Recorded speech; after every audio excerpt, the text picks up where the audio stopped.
sometimes you just have to think long term. Think that what am I putting into my body? And how do I really want to look? I think it also comes from the fact that in African society there is a lot of colorism. And so we feel the need to always, look a certain way. look a certain type of way. And I don't even think we do it for ourselves, but that's a conversation for another day, So when I actually created Izuba, I wanted us to get back, and that's why I emphasize rich melanin skin. I want us to get back to just loving ourselves. You can glow in your skin color and be as beautiful as you are. And everyone will just say, oh my God, that girl is so beautiful. You look so good.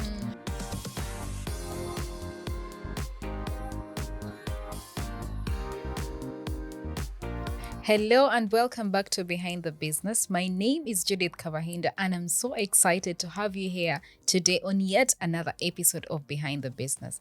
Behind the Business is a podcast that is meant to inspire the next generation of game changers. Whether you're a business person already in business or trying to start up or you're just leveling up, this is the podcast for you and your go-to source for your honest conversations, practical insights, and to build something that really matters. And today on the show, I have a beautiful lady with me. And when I say beautiful, I mean it. She is a skincare innovator, the founder of Izuba Skincare. She is in the business that I really would love to be in. I want to manufacture something. So when I have someone that's manufacturing something, I'm like, oh yeah. I mean, the president told us to build Uganda, buy Uganda, and Shan is doing the right thing.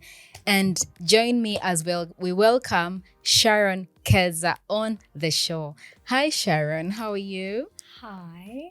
Thank you for having me on here. I'm excited to have you. And guys, you see, I told you she's beautiful. So, anyway, tell us about Izuba and how it started and how you got here where you're today now. Hi, everyone. My name is Keza Sharon. I'm the founder of Izuba Skin, a skincare brand rooted in self-care and self-love for African heritage and melanin-rich skin. Yes, Sharon. So how did Izuba come to life? How did you decide, you know what? Was it passion? Is it something you just wanted to start? But also, how did it then come to life? To be fair, I would like to think that Izuba was out of love for self-care and out of necessity because I really wanted to create a brand that nourishes skin and feeds into the skin. And so I would mostly say it was out of passion. Yes. Yeah. How did it start? I want the journey. I want you to take us there. I want someone. So previously before Izuba, yes, I owned a makeup business that later turned into a salon. I owned that business when I was 20. I started it when I was 23. Oh, amazing. After university. Yes. Because I believe I did HR. I looked for a job for over a year. Yes. And I was just tired. Everywhere I went, they said no. And they said to come back. And they said they were reshuffling. And they said they would consider me. And then I just got tired. So one time I was just sitting at home. On YouTube, actually. And I remember I watched a makeup YouTube video. And I was utterly in love. Oh. I didn't know how to start, how to go about it.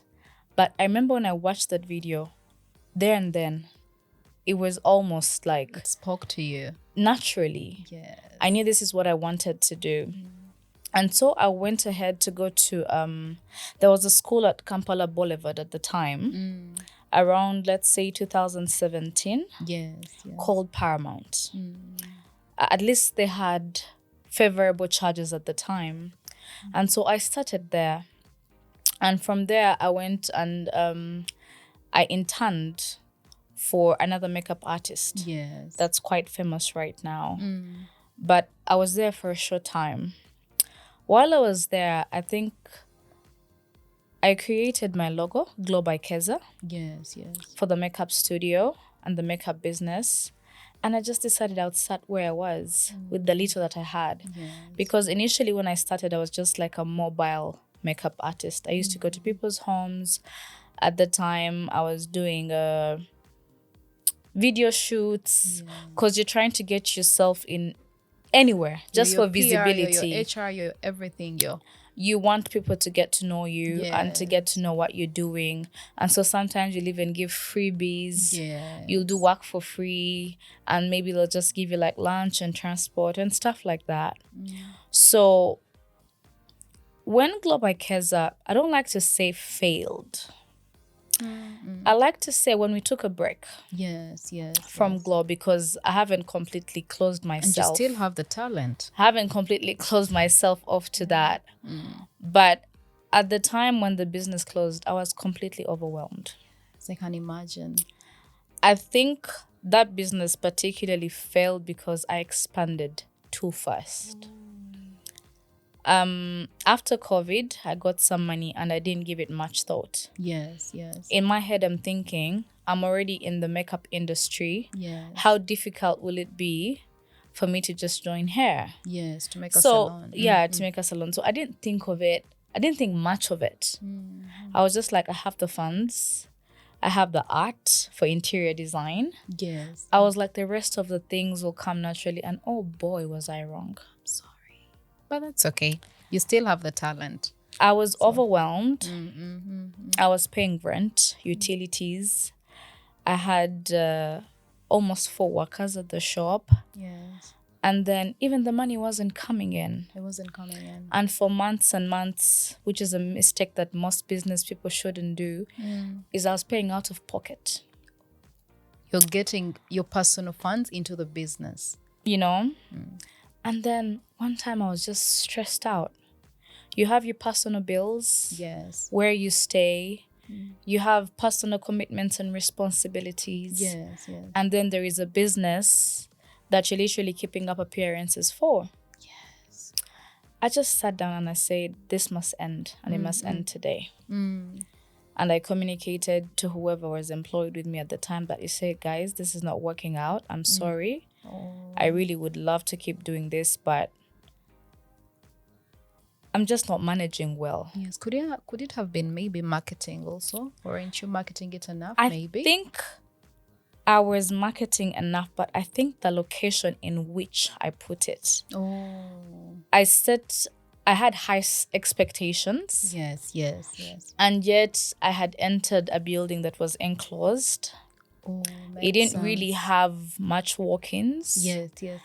And even the appointments weren't as many because we're just coming out of COVID. And so I would like to say that before I closed that business, I went into a mini depression. Yes. I couldn't believe, because in my eyes I was a failure. How long had you? It had been a makeup studio for about 5 years, and the expansion was in the last 2 years. Yes. So I had nothing going on for me.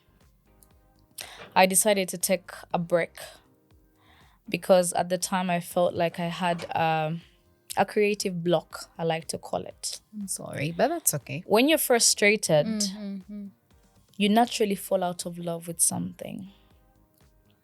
I got to a point, and the other little girl that was 23 that saw the YouTube video, I wasn't that girl anymore. Yes, you didn't love this. I didn't love it anymore. And I said, you know what? Maybe I can rekindle this later. But for now, let's take a pause. Let me take a pause. Yes. So during my pause, I decided to travel a bit or around. Yes. And then I happened to be in Nairobi for maybe like 2 weeks. When I was in Nairobi, I was introduced to an entrepreneur, a lady, an older lady. Yes. Very successful, very well-to-do. And we're all just introducing ourselves and saying what we do. And here I was trying to explain my situation to her. And she sat me down. And she said, you see, you're going to fail at many things, but there is something that will rekindle that passion. It will ignite it again. It may not necessarily be makeup. It could be something else. She asked me, are you passionate about something else? Naturally, I just said, yeah, I like skincare. I just don't know how to go about it, but I like skincare. And she said, interesting.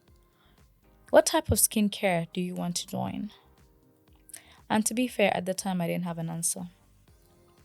I just knew I wanted to curate a skincare brand. Yes. Because essentially, I'm about beauty. I like anything beautiful. Beauty, yes. But I didn't know what to do. She then gave me homework. She said, this is what I do. I've done this for 10 years. It has gotten me from point A to point B. The point at which people call successful now. Yes. And she said, if in like anytime you're looking for a mentor, yes, text me, give me a call. I came back to Uganda. 3 months, I thought about that conversation every day. Every day, yes. And so one time I texted her and I said, hi, how are you doing? I really would like to start, but I don't know where to start from. Yes. And she said, Keza, you're a brilliant girl. Go to skincare formulation school. Oh, there's school for that? Yes, there is. Oh, okay. And she said, I'm not going to recommend anyone because you'll think I'm biased. Yes. Just go out there, do your due diligence, research. Also, let it be something that's within your budget, something that you can afford.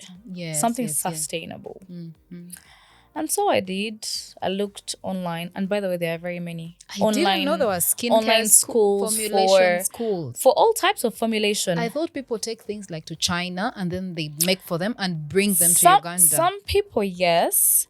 But essentially, when you're in the starting stage, you do not have the funds for China. You're trying to just create a product that people love. Yes. And that's sustainable as well. Because when you're beginning, unless you're funded by someone else, family, friends, a spouse, you don't have China money. You don't.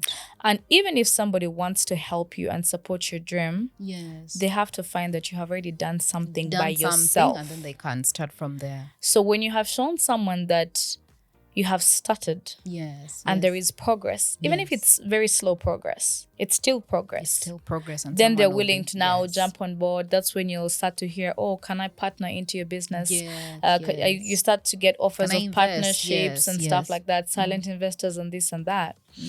So essentially, that's how Izuba was formed. So you went in those 3 months, first things first, I thought to myself, what would I call this skincare brand? Yes. And then it just occurred to me that essentially Izuba means sunshine. In which language is that? In Kinyarwanda, in Kirundi, in Kifumbira. Oh, Izuba. Okay. And for me, what I resonate with sunshine is warmth, is healing, you know? Yes. So I was like, this is the perfect name for, the business.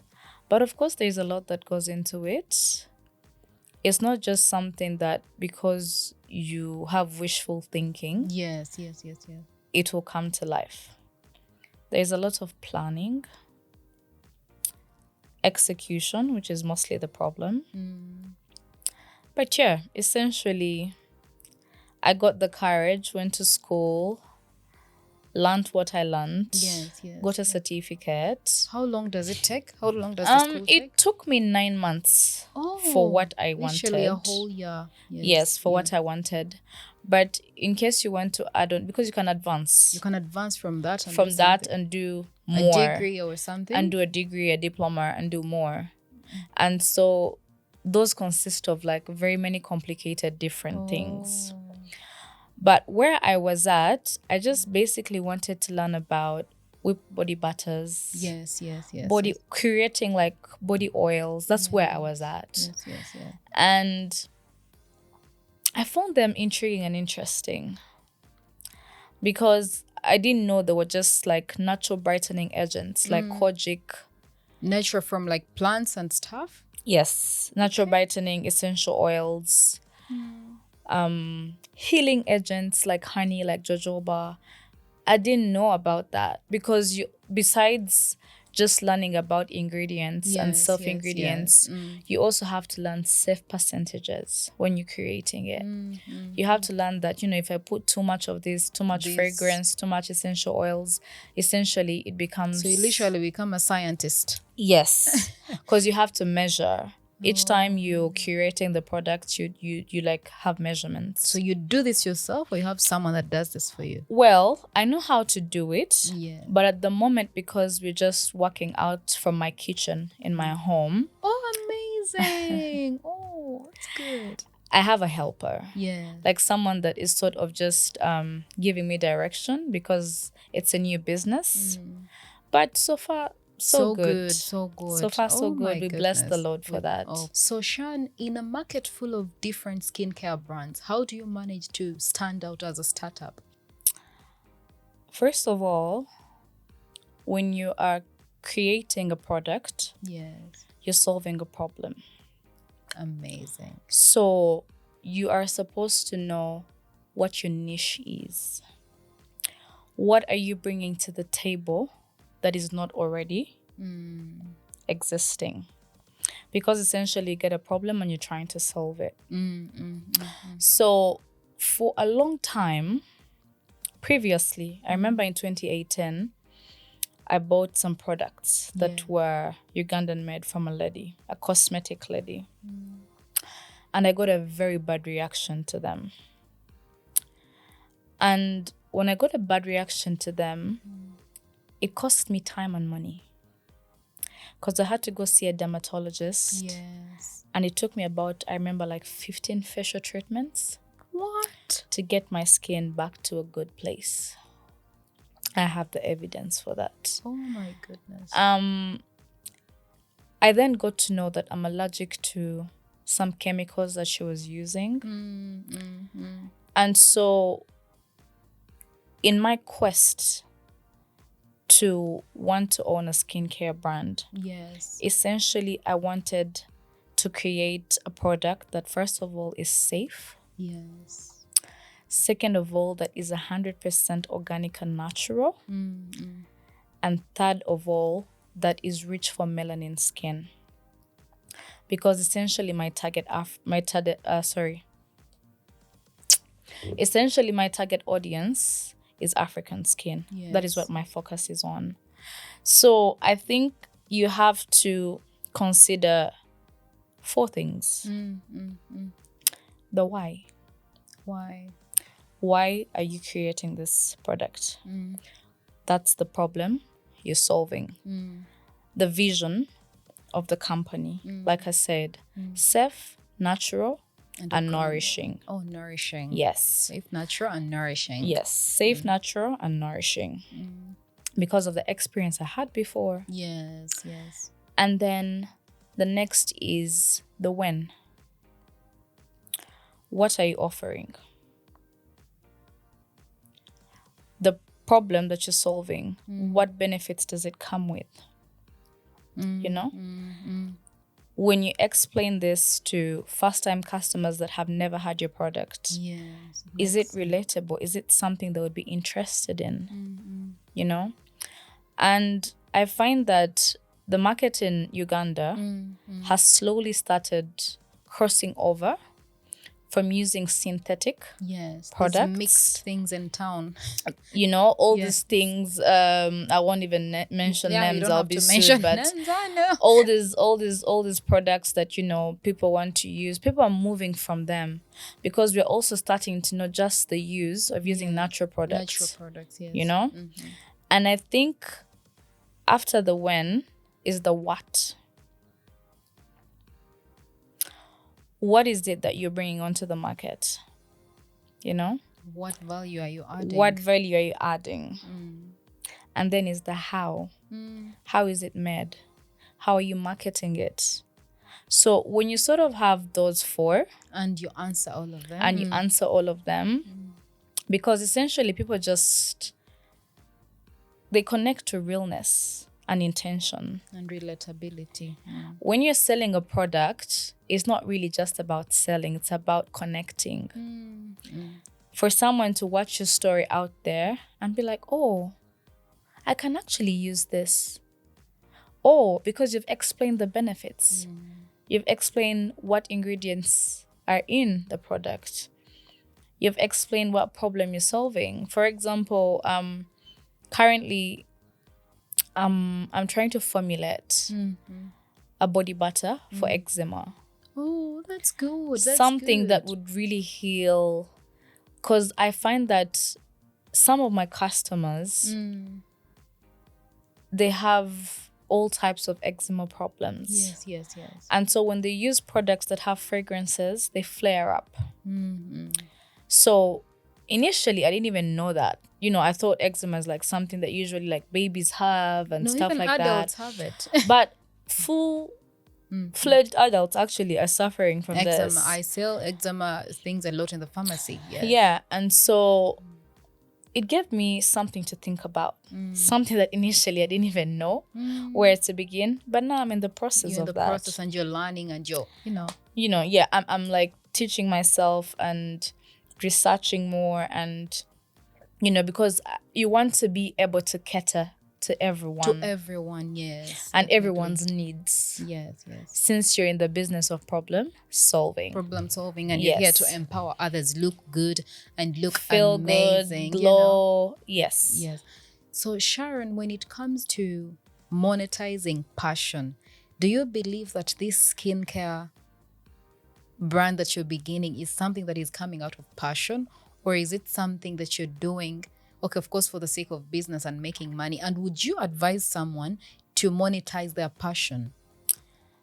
To be very honest with you, if you do not monetize whatever it is you're passionate about, then it's a useless talent for you. Because I'm not saying be greedy with it, but it should be able to make you money as well. While you are doing what you are enjoying, you should be able to make money off of it. That's truly what I think. Because you see, at the end of the day, hard work beats talent. You will find that there are people who are very talented and there are people who are very hardworking. Yes. However, even with all the talent that you have in the world, with all the passion you may have for something, if you do not put in the time, if you're not consistent, the effort, yes, then the person that's hardworking, even if they're not naturally good at it, they'll beat you at it. They go very far, very far. So I believe in monetizing passion because you see, the more money you make, the more curious you are, the more inquisitive you are about your business or whatever it is you're doing. You want to be better. You want to do better. And because of that, give more. You're being resourceful, you're researching, because you also want to give more. You see, sometimes people look at monetary value as a bad thing. But it's called monetary value for a reason. Because it adds value to whatever it is that you're doing. So imagine if you were like a really good dancer and you just dance for free. And you come and entertain people. It's hectic. It's physically and emotionally draining. Yes. But then you're not getting, you will fall out of love with it. Remember what I told you at the beginning about the makeup business? You fell out of love. That when I started to see that I was in a position where I was struggling. Yes. Struggling to sustain the business, struggling to keep the lights on, to pay the bills. I fell out of love with it. And I promise, I'm not the type of person like who easily gives up on things, because Glow by Keza was my baby. I literally carried it like my first time child. I saw you, it was Glow by Keza. I saved you as Glow by Keza in my phone. Exactly. So once you start to see that something's not adding value to you, automatically there will be a shift in energy. So yeah, that's just how it is. Yes. And what mindset shift would you advise every business person or a startup to adopt, to move to? First things first, discipline. I cannot stress this enough. Discipline will take you very far. Your ability to stay humble and stay a student in your growth, in your journey, in your purpose. We learn every day. You know, number 2, consistency. Oh, that is key. You know, when I started Izuba, I don't know, I really don't know what I thought. I was just excited. I was scared. You know, I'm sharing Mixed a emotions. new baby with people. With the world. I did not know what people would make of it, how they would welcome it. Receive it, yes. And in my mind, I'm like, what if I fail? There's always that But then I'm also like, what if I do very well? Actually, that is a big point to look at. Whenever you're starting, look at what if I make it? What if I make it? Yeah, so like I was like, what if it fails like the first one? Then I'm like, but what if I really make it? Exactly. So even when things are slow, even when you don't have motivation, because to be fair, as a business owner, some days you wake up and you are demoralized. You are not motivated to post your work. You feel like you're doing a lot, you're giving a lot. And yet you feel like your efforts are just going to waste. But the thing that I've also learned is that nothing goes to waste, because at the end of the day, you have nothing to lose. When you're consistent, even when you don't feel like things are moving, things are actually shifting. Just like a baby grows, you don't actually see them growing, but one day they are standing up, they're walking. Exactly. The third thing that I would like to add is just patience. You know, in this day and generation, we have sort of been conditioned to believe in fast-paced quick money. things, quick money.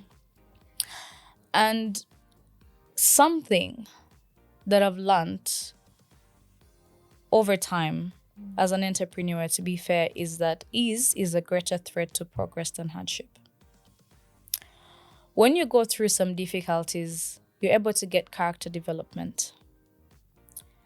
And that is something you can only learn on the job. In whatever business you want to start, even if someone came with a proposal, a plan, to the T on how it's going to be executed, it doesn't always work out like that.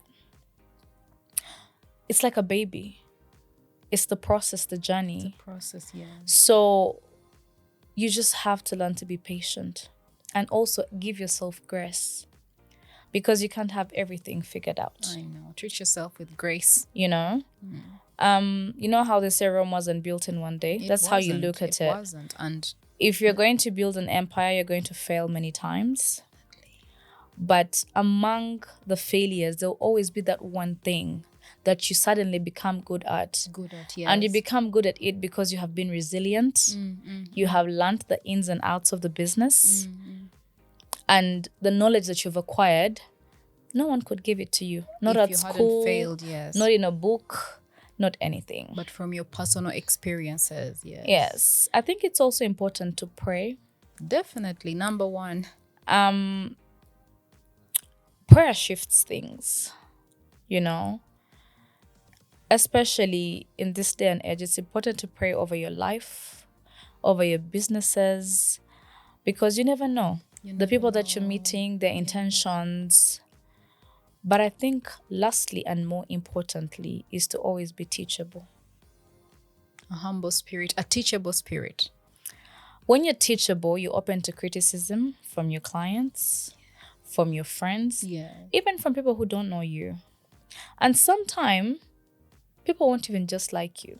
I know. There is something about your aura that will just ick them. Thing that people say that I don't like her naturally, as in like why? You've never met the person, you don't know the person. But when you are just teachable, you don't take anything personally. Because you know that that's just helping you out. Yes. You know? If it is a returning client, they don't like something. It could be customer care. It could be criticism with packaging. For example, a client asked me to deliver a body butter and a body oil for them. And they obviously knew that I just started the business and whatnot. And they said, Shan, you could import this to UK, but your packaging is lacking. Okay. And in my head, at first, I was like, I wish you knew. But then when I went home, I sat down and thought about it. And I'm like, what he's saying is actually valid. By the time to be fair, when I get where I want to be, that's not the packaging I want to use. But then I have to use what I have at the moment. At the moment, yes. So was it something that when he told me irritated me a little bit, because I'm like, you knew I've just started. But when I went home and thought about it in retrospect, I was like, he actually makes sense. Yes. I don't have a seal. I'm still using plastic. I see why he would say that. He would say that. Maybe by the time it gets to the UK, the thing will be torn. And maybe like there'll be like the body butter will be shifted. Definitely, yes. And will not be in the same, because it's a body butter and they're taking it. There is heat miles away. Yes. Yeah. Yes, so what he said actually made sense, because he was telling me try to look at his advice. Anyways, Yangamba, try to go to China. There is eco-friendly packaging. Okay. And in my head, I'm like, I swear, if I would, I know I would go. But where is the money? By the end of the year, you'll go. God willing. Amen. God willing. That. God willing. We're praying for that. We're praying for that. So yeah, just always stay teachable. Because when you're teachable, you stay in your lane. And when you're teachable, you get to learn. You move at your own pace. You move with the process. You move with the journey. You're not trying to be like anyone. You're just trying to be. You run your race. Yes. Like I like to say it. Oh, yeah. You run your race. And that like for a business person entirely, that means eventually, may not be today, may not be tomorrow, you'll succeed at what you're doing. Definitely. Give it a year, 2, 5, even if it's 10, you'll eventually succeed at what you're doing. Get there. Yes. So from packaging, I want us to look at marketing. How has social media, or how are you marketing your products? I cry every 3 business days. I'm not even going to sit here and chat and lie. We all cry. Business owners cry. No. I think for me, what shocked me about product business specifically is that it's really a one-man show. If you want your product to look a certain type of way, then your packaging, you cannot be frugal with your packaging. You have to pay a little bit extra for it to look a certain type of way. But packaging is just one side of the business. You then have branding And marketing. Oof. And then outside of the branding and marketing, you're also sourcing out ingredients for the product so that, again, it's unique. You want for when someone sees your packaging to just automatically know that that's Izuba. Yes. And that comes at a cost, It's Coca-Cola. Your person is it. Yes, And then, oh my God, the legal stuff. We don't usually really pay attention to that. Yeah, people but the legal stuff overlook that and they just go on. For example, if you're in product business, yes, especially skincare formulation business, yes. So obviously you have to trademark the name, you have to go to URSB, register as a company, and then whatever else follows. But that's not all. Essentially, for you to be able to have a high quality standard product, you have to go to URSB. Uganda Bureau of Standards. Yes. And that's a whole completely different topic. It's not like a one-day thing? No, it's not even a 1-week thing. It's not even a 1-month thing. Oh, amazing. Because essentially they have to take your product to the lab They have to use their dermatologist to test it and make sure it is what you say it is. A lot. And that takes just a while. Not looking at the financial, the legal. Leave alone the fees. finances. It's just like even the process is exhausting. And then, you know, like we're in a new age, we're in a social media age, we're in a digital age. Before, marketing was a little bit easier. People would just focus on a good product, focus on recommendation, maybe TV, adverts, billboards. But now, people want to see everything. They want to see a product everywhere. When I grew up, I didn't know how they manufactured Movit. I never even asked. I just you didn't bought. even care. You just used to know? use it. But now, for it to be believable and relatable, people literally want to see the whole process. The packaging process. They want explanations. They want to see the ingredients that you're using. Want a story. They want a story. That's why, like, they want a story so that they can feel you're being genuine. You understand? And as a business owner, you know, you can't share everything. Then someone else is going to come up with Izuba. And then that puts you in a very funny situation. I'll give an example for TikTok, you know. Someone will come on there and be like, oh, like maybe you'll just show the process and not really mention everything in its order. And they'll be like, oh, please put the measurements as well. Oh, amazing. Do you want to do, but you know, Coca-Cola has never, okay, sorry to use that. I'm saying like the big brands have not showed us how they do their things. Why do people expect us to show them how we're manufacturing? You see, because that's the type of era that we're in, is that people want transparency. And we is it even for the good or is it for the bad? You know what? You know, people say there is no bad publicity, but I feel that sometimes when you overshare, you hit yourself in the foot. You shoot yourself in the foot. For example, you were talking about Coca-Cola. Yes. I'm told in the world there are only 2 people that know the exact ingredients that go into Coca-Cola. Amazing. Those 2 people are not even allowed to be on the same plane at the same time. Wow. Yes, ma'am. Amazing. Yes, ma'am. And so I think for me, my biggest problem with the marketing strategy is that, you know, it's a new business. Sometimes you know how to create the content, but you don't know how to edit the content. Yes. And also owing to the fact, to be fair, that I'm a millennial, Bambi. Extend some grace. You're not a Gen Z? I'm not a Gen Z. I'm not a Gen Alpha. And you know, when you're in front of the camera, sometimes you think you like it. But each time I'm home and I'm recording, I'm just like, this is cringe. Like when you watch it back, you're like, you watch it back over 10 times, you're like, my voice? Is this how I sound? Is this how I sound? Is this how I look? No. And then that would have been a good video for content, but you like just delete it, you know? Yes. And I think for me, that's where I've been having a creativity block when it comes to marketing my product, is that I want to share a lot, but then I don't want to share so much at the same time. So the difficulty I've been finding is just in the self-doubt and finding a balance. Yes. You know? Because essentially, if you need people to buy your product, you have to be transparent with them. You have to let them feel you and connect to you. And that way, they will be like, oh, this is actually authentic. Yes, you know what? Maybe let me try it out for whatever reason. So it's it's been a weird 3 months.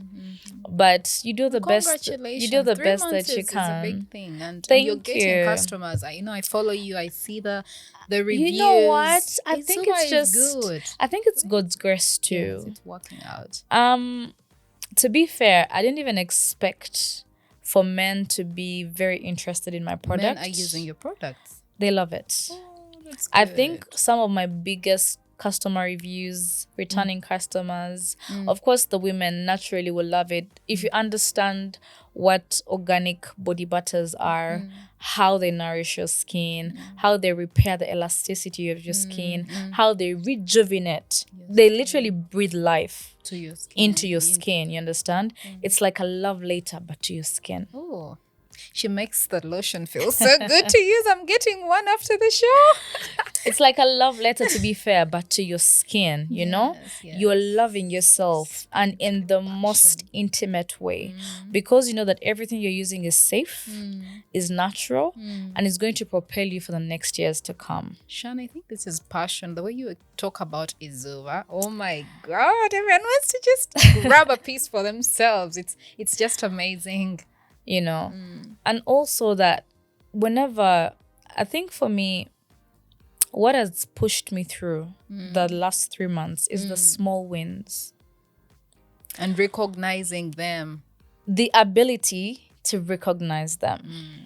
You know, when I first started, right before I launched, I remember walking into the gym where I work out, and the girl at the reception, she just said, hi. I said, hi.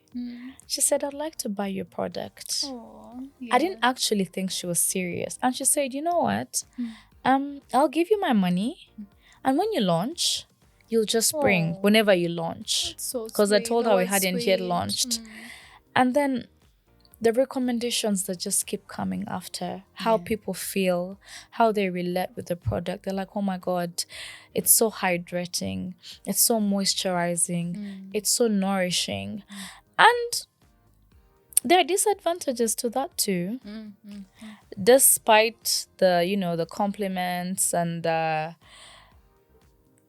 reviews that are good, there's some people that will come to you and they'll be like, Shan, you said your body oil is brightening. Why am I not brightening? And how do you deal with that? And so I got one client like that. And I remember sitting her down and explaining to her the ingredients in the body oil. And I told her natural brighteners are not like usual lightening agents. A synthetic, I don't know. Yes, they take time. It is not something that will happen in a week. You know? I read something yesterday. I think I posted it on my status that if you can wait, I think you posted that. If you can wait for a man to text you back after 2 weeks, why can't you wait for your skincare to work? You know, and then the thing is that because it's a skincare brand, people expect really fast results. Yes. You know? It takes years for you to look a certain type of way. I mean, you've been looking like that ever since you were born. Years of consistency. Okay, let's say months. Not to over exaggerate. Let's say months. But months of consistency. You will find that this is somebody that uses it maybe one time, and then maybe they use it in the morning. Maybe they don't use it again. And these are the some people that will come back to you and will complain. But essentially, customer is king. And it's always good to notice that. Definitely. You will just have to sit down and find a way to reconcile with them. You know? Either ask them to probably give them a refund if they're not happy with the product. But most of the times, you just have to talk them into having a little bit of patience. And essentially, they come around and they're like, oh, it's not as bad as I thought, actually. I think I just, you know, I just wanted to see things so quickly. Because someone will come to you after they've been using mixed products for years. Yes. For years. And you know, the thing with mixed products is that because they use chemicals, they react immediately. Definitely. I have a friend who told me they gave her something to use, a mixed product. When it didn't work, I think it didn't work after 2 days. You know how people want fast results. I think 3 days. The lady told her to put on a Cavera, like a polythene bag, and sleep in that. And she actually did that. And the thing worked. Yeah.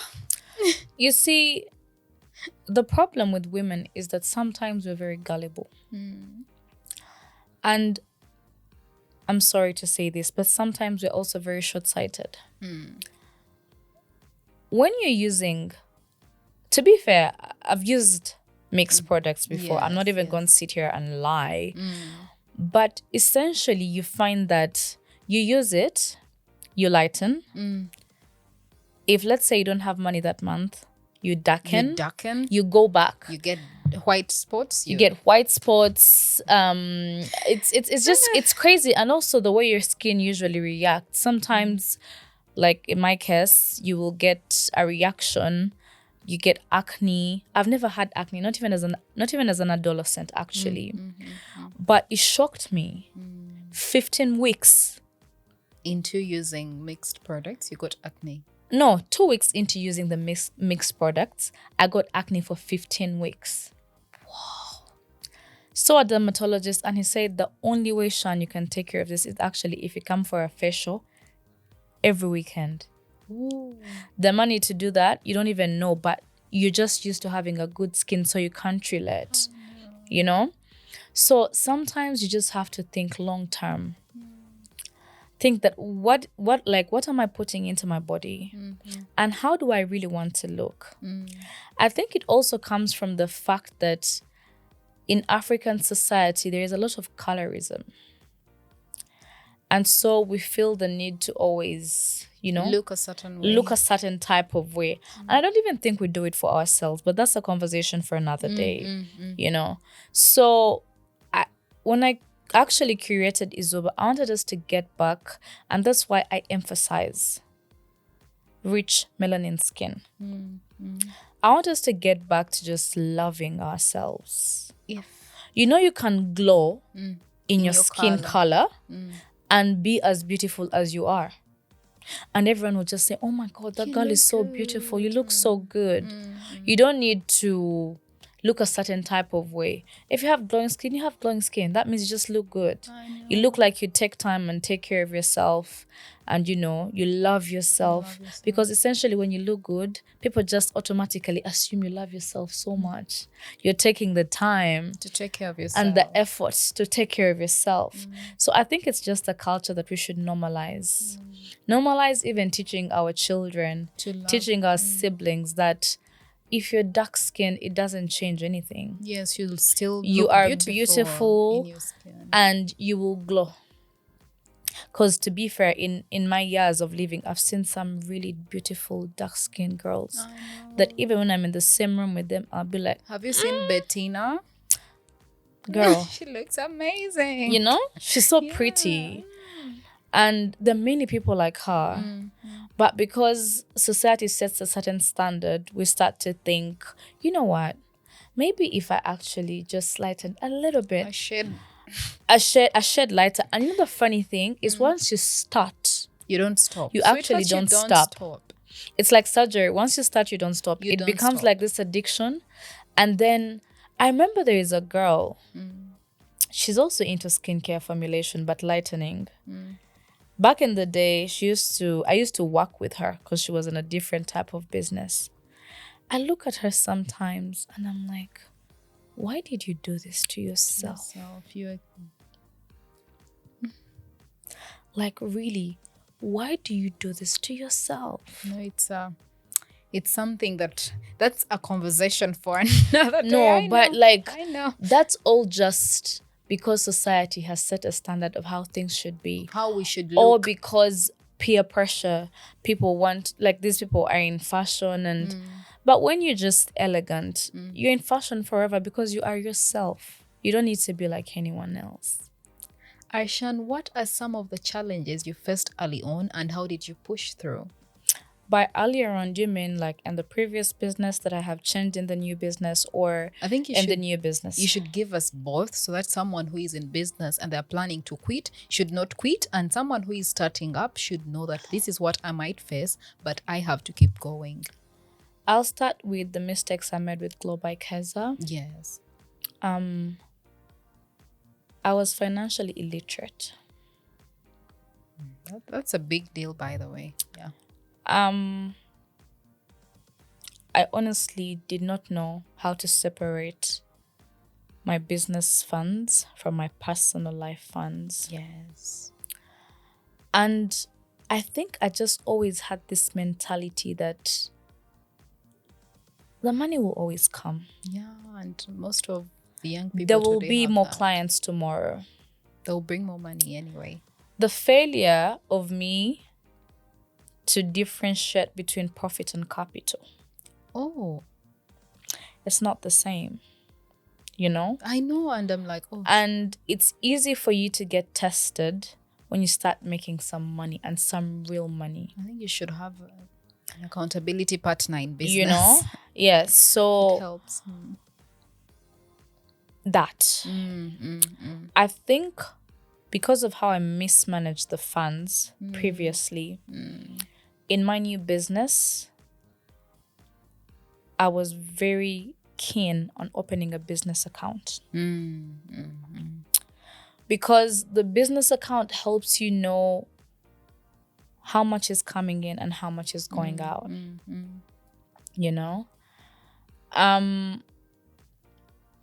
In the new business, however, when I started out, I had a lot of little noises in my head, and please don't ever listen to them. Self-doubt. The imposter I syndrome. think, yes, the imposter syndrome. I think because I felt like, to be fair, I don't even think I failed. I now look at it as a lesson learned. Because everything that happened with Global Ikeza, I'm really trying not to bring into Izuba. And it has pushed you to start Izuba, yes. see? Yeah. And to also start Izuba on a clean slate. Yes. To just know that business money is meant for reinvesting. Exactly. Because the more you reinvest, the bigger the business grows. Definitely. Each time you take out of it, even if it's in small portions, over time, you just realize that there are things that you need to pay for. And it's so hard to put back. Very, very much so. Sweetheart. By the way, you can never put it Ojayo back. mitwala satu, and in your head, you're like, it's small money. My friend. You can never. Not even 20,000. It's hard to put back. Really, really, really, really hard, to be fair. And also, if you can, especially at the beginning, if you can afford it, please get a system. Yes, definitely. A system that helps with your accounts, so you're just able to know your inventory. I wanted to tell you that, systems are key in every business. They sort of provide structure, actually. Yes. You're able to just know how much money is really going out. If you actually have just made your capital the money you initially invested, or if there's a bit of a profit margin. Actually, in my businesses, I have a system that shows me daily sales, how much I've made, everything, how much I've made, much, like everything. Me too. And down to your profit. And sometimes you see that profit is not profit. It's actually not profit. Not profit. The funniest thing, I remember when I was starting Izuba, I went to my uncle for some advice. There is a company, a Belgian company that has local partners in Uganda, a systems company, an inventory system. Yes. It helps with sales, purchases, and that kind of thing. Expenses, yes. I remember going to him and being like, Uncle, I want to get this package. And he looked at me and he was like, you don't need that. You can just write in a records book, And I remember going home and thinking to myself, as a startup, is this a necessary expense? Yes. It is. Yes, please. Because if you're not able to have something that keeps you accountable, because essentially what the system does for you is that it's able to also show you how much money you have spent. Yes, definitely. And you're able to see how much money you should be making according to how much you're charging for whatever it is that you provide. And so when the math is not mathing, even you're questioning yourself. It will not when you have a records book, sometimes you can even just say, you can think in your head, I'm going to write it, and you don't even write it. You'll forget, definitely. But I feel like the system keeps you on your toes. It keeps you in check. And an accountability partner, the system, but yes. someone to check it for you. Someone to check it for you. And if you can't, just learn how to reconcile with taxes and everything. Because essentially, for business to grow, you get there. Definitely. And when you get there, it's not funny. Because you are able to throw all types of things at you. Yes. If you intend for your business to grow, and you can't, even if it's just a friend, an auditor to just look through and tell you, hey, this is how you reconcile. Do it. Funding. Funding. Mm-hmm. You know, it's easier said than done. I think when it really comes down to funding is where reality just hits hard. Because you have a plan and you have a budget. In my case, I started to see that the things that I wanted were going over the budget. For example, the system, having to pay for it. For example, the kind of photography I wanted to use to launch my product. The launching was beautiful. Thank you. Thank you. We try. And so I had to get a loan. Okay, let's get to that. Which is something that I do not recommend for a startup at all, unless you have a proper structure on how you're going to pay and then how long you're going to pay. And you're going to do it in such a way that it does not affect the business at all. That means you're paying out of pocket. You're not using business money. The mistake that you made back then in yes. You look at it as an investment to your business from you. But you don't take the money out from the business. You take it out of pocket to pay for it. To be fair, at the time, my hands were tied. And I just said, you know what? I need to launch this business. I've been procrastinating for a long time. And I just said, let me just do this. When you get some visibility, you kick off and things eventually work out. They work out, yes. But yeah, so self-doubt, funding. Financial illiteracy. Oh my God. Let me tell you, please, you know, there is so much you can do. And there's so many financial consultants. There is so much you can do. No, there's even the free tools. You can tell us. You have social media. You have podcasts. People are talking about finances all the time. Actually, my second podcast, I realized before we go into business, I needed to invite someone who is in finance to teach us about finance, so that as someone looks at this, they can refer back to that episode and say, how do I deal with finances in business? You can read books. The books all over, and they're for free too, you know. You can follow financial educators. Those are so many. Exactly. Even in Uganda. There are so many, yeah, I know. There are very, very, very many. And outside of that, you can also just try to join there's so many networks going on lately. Definitely. Women get together networks. The hardworking women. African Sisters Network, yes. And so many others. Yes. And so all these, by the way, are business events. And those are good investments. Good investments because you leave after you've listened to people who are knowledgeable. Yes. People who have been through it, who have been through the gates of hell, and now they are actually successful. And they are equipping you with the tools to actually be successful. And so it's just such little money to invest. It might be 100,000, but trust me, you're going to leave with a lot of knowledge and information. So much. There is no value to knowledge. No value. Each time people pray, they pray for wisdom and knowledge. You know? Even in the Bible, you'll find many times that people were offered wealth, money, gold, and all these things, and they just asked for wisdom and knowledge. Wisdom goes a very long way. Because when you are wise, you have full insight in what you're doing. You are knowledgeable. You know the ins and the outs. That just definitely means that you'll succeed no matter what. And so let's just use these free tools. Let's not use social media for the fun stuff. The fun stuff is also cool, you know.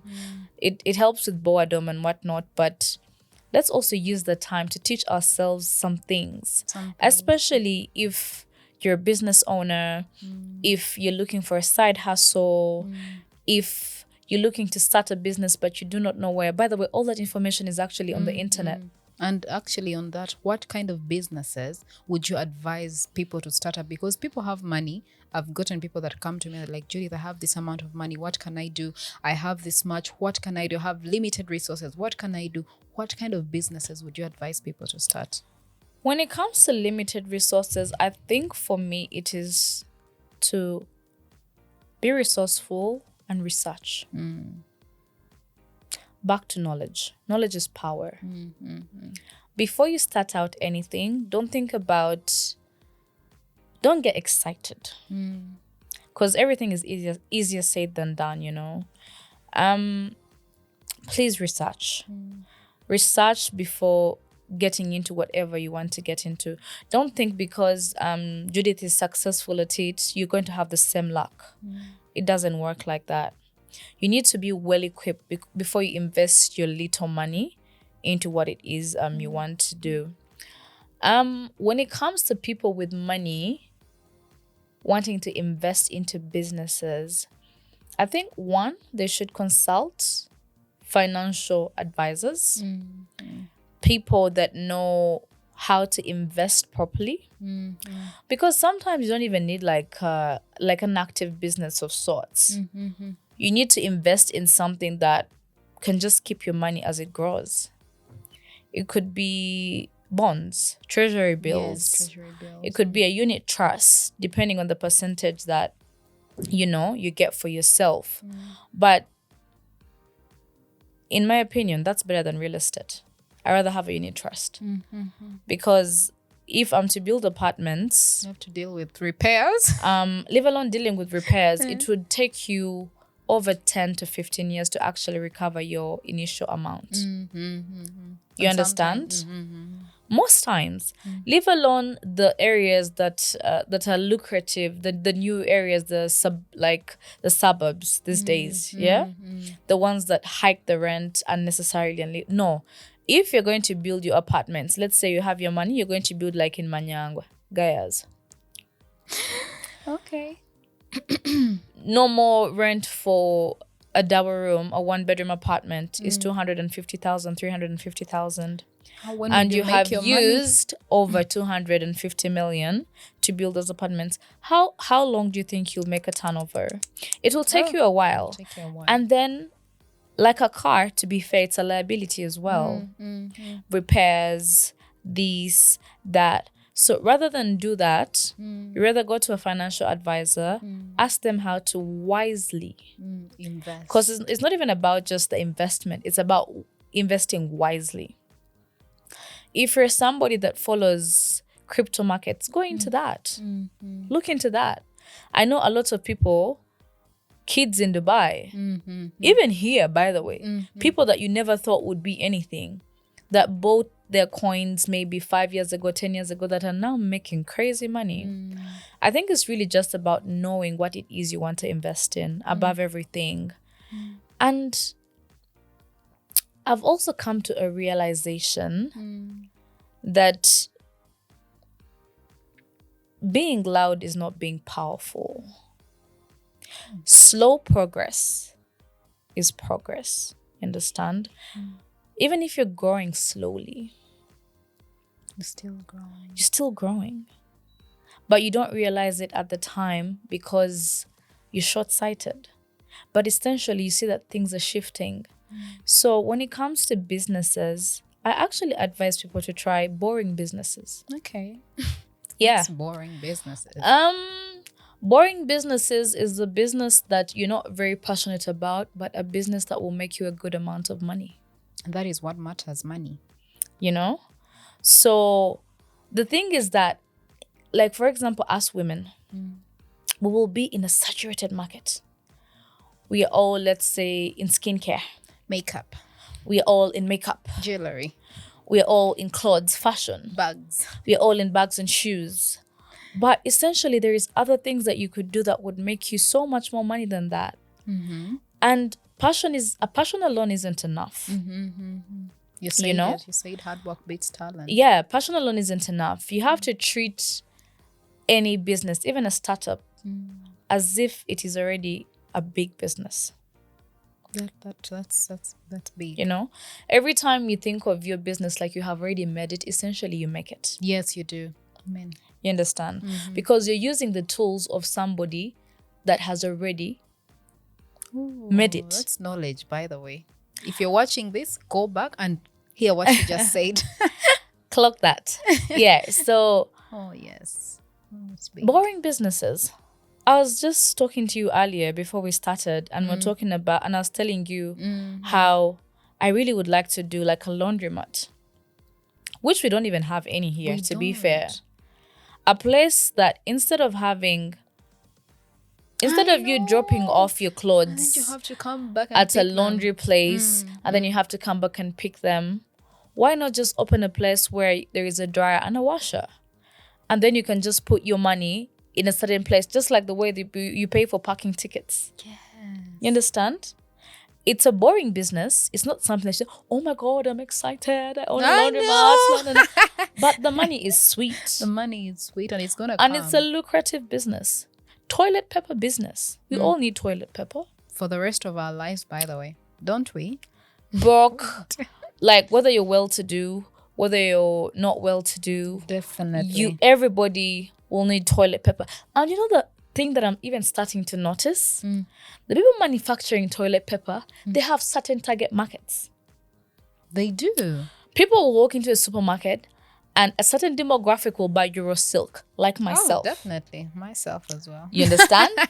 But there is toilet papers that can actually are for everyday ordinary people. You don't have to mention know? them. Yeah.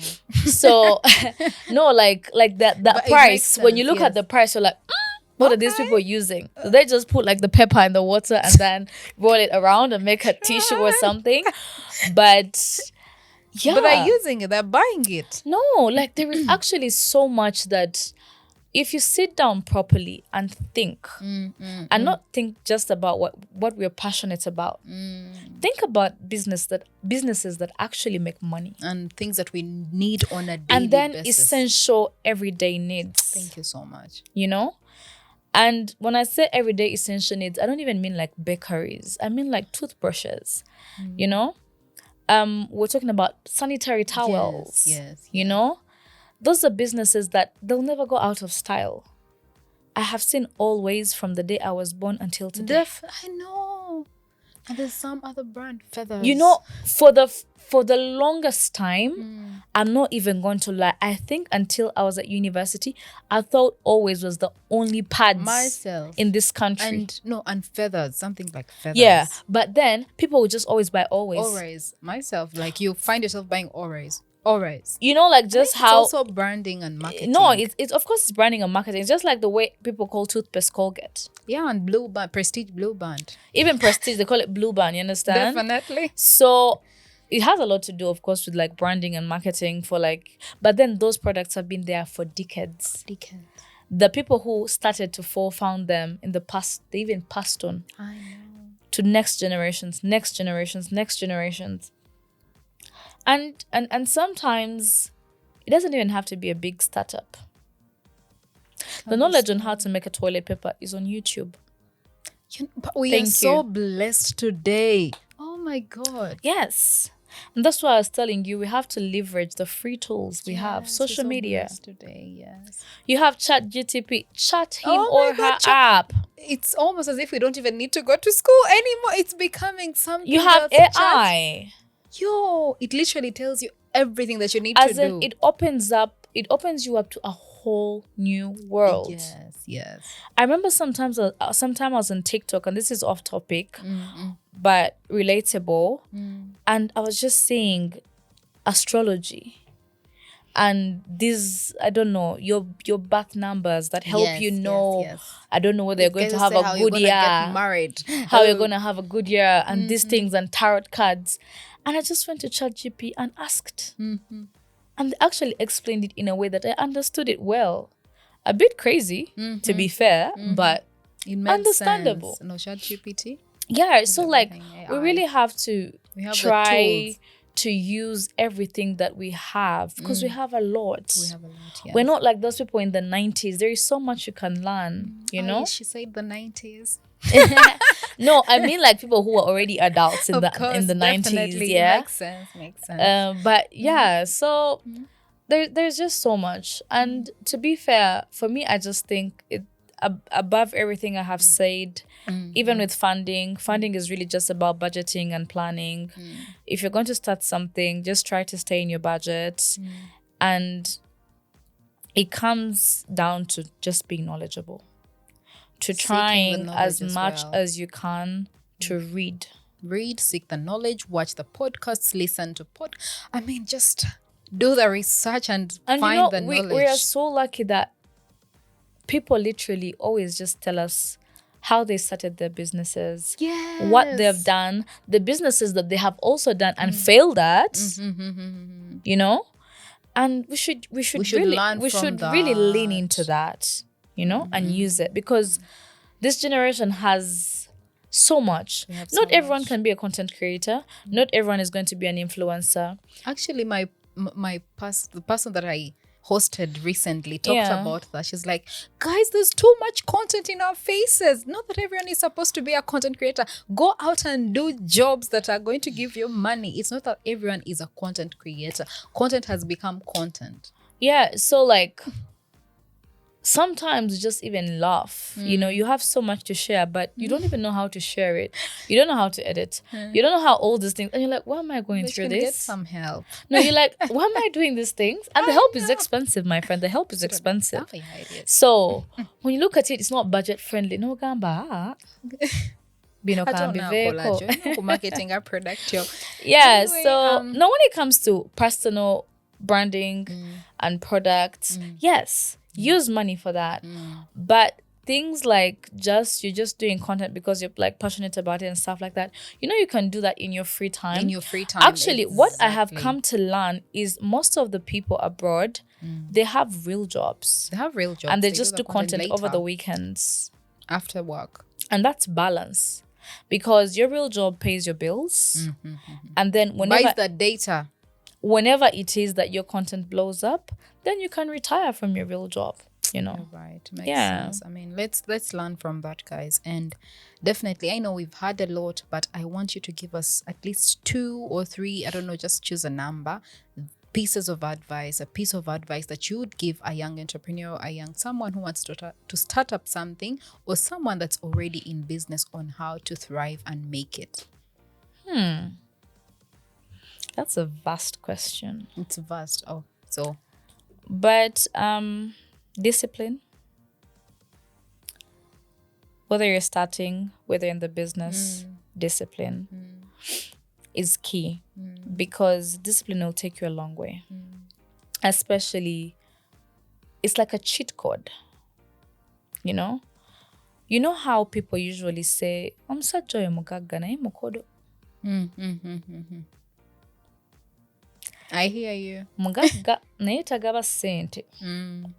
When you've made money in the right ways, you know the value of it. You know the hard work of it. Yeah. And so it is not easy for you to just get your money and throw it away. And that's what discipline does for you. You'll find that someone is wealthy, but even to just give you 100K, they account for it. I know rich men and women who write down every single expense. Even if it's 1,000 to buy paper bills. Actually, I have a friend who has like a template where she puts all her expenses. Everything. That's discipline. Because she's then able to track. But you're right. She's able to track and know what she's wasted money on that month. Yes. And when it comes to discipline and finances, is that you actually don't know you're indisciplined. To be fair, even me, I didn't know. Until you audit yourself. Until ngoma zo kwekuba mu torch oba tomanyi nti the things I'm doing, because we are impulsive buyers. There is all this online shopping from time to time. Girl, you scroll and TikTok so and you'll see a beautiful shoe and be like, it's too much. Sometimes you need to log out of social media for I a have bit. some 70K. That shoe is 50K. I can buy it. And stay with 20K. And yet, you're not even buying it. You don't have anything coming. You don't have a reason as to why you're actually buying it. So discipline, number one, goes a very long way when it comes to businesses and sustainability and longevity. I think the other things mostly we have talked about. Yes. But I also think living within your means. Knowing that this is where I'm at in my life.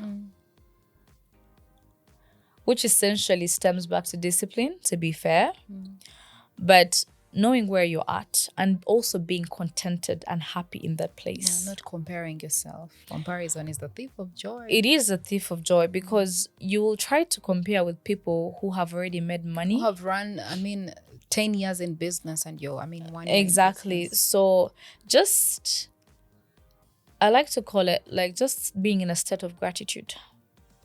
Always and every day. Always, even when things are going well, even when things are not going well. Patience too. Patience too. Businesses are no joke. Businesses are not easy. They're not easy to run. When you see people in the street call themselves CEO, CEO, CEO, that's all just rubbish. Oh, darling. I've noticed that everybody else that, I think I actually don't like that word. I think I really prefer founder, because founder just means you created something, but it doesn't necessarily mean that you are the CEO of your company or of that thing that you do. Someone that sells shoes is a CEO. Someone that sells bags, wigs is a CEO. Okay.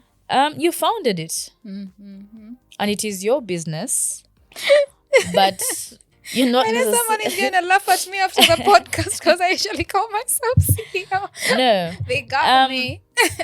You're the founder of all your businesses. Yes. You created them. But essentially, just imagine.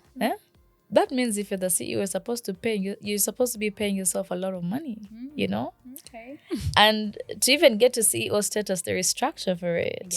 Yeah, I know. So I think it's just important for us to constantly stay grateful, to pray, God above everything. Yes. It's important for us to pray, to be patient, and to try out whatever it is that we actually want. Guys, your dreams are valid. Very much. Not everyone will believe in what it is you want to do. But I remember when I first thought of Izuba, I have a group of friends, guys actually. I just sort of ran it by them. They didn't discourage me, but they didn't encourage me. They just sort of were like, okay. And when I eventually started, then they were like, your product is actually nice. Okay. And they're the same people. And what does that tell you? That if I had not started, I would never know. I know. If I hadn't started, I really would never know. Start today, not tomorrow. So, and start today, please. Don't procrastinate. Rather, just start today. If there is something that you want to do and you're out there, it could be with very little money. It could be with a lot of money. Just start where you're at. Don't try to figure out everything. The beauty about life is that it's a journey and it's a process. And if you trust yours, you'll go very far. Thank you so much, Shan. This was amazing. I've learned a lot today. I didn't know there was, what are they called? Skincare formulation schools. I've learned that today. And she has given us a lot of wisdom. I think Shan is some little kind of Solomon in our world today. She has so much knowledge and wisdom to share. Thank you so much. And when you said that we need to treat our businesses like they already exist, even when they don't exist, it made so much sense for me. And if you're out there and you're a business person, you've always wanted to start up something, and this show or this episode has added some value to you, you've learned something today, please don't forget to subscribe. Don't forget to leave a review, to like, to share it with someone that you think might need it. And remember that Behind the Business is a show that doesn't just talk, but makes it make sense for you.